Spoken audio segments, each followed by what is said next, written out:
Magayon na sa imong gumamela oh. Wow, ang ganda naman ng mga halaman. Wow. Hi, tatay mo. Trabaho bago tabi may bed.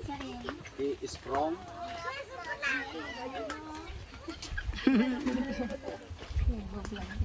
Namasyal kami dito ngayon. Ayan, ang aking mga kamag-anak dito guys. Ayan sila, mga bata, mga pamangkin ko na yan. Ayan, tingnan nyo naman dito sa probinsya. Ganyan kami guys.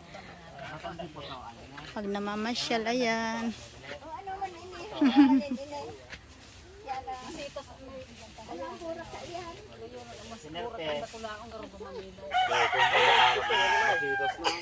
Ganda ng mga ano, halaman, bulaklak.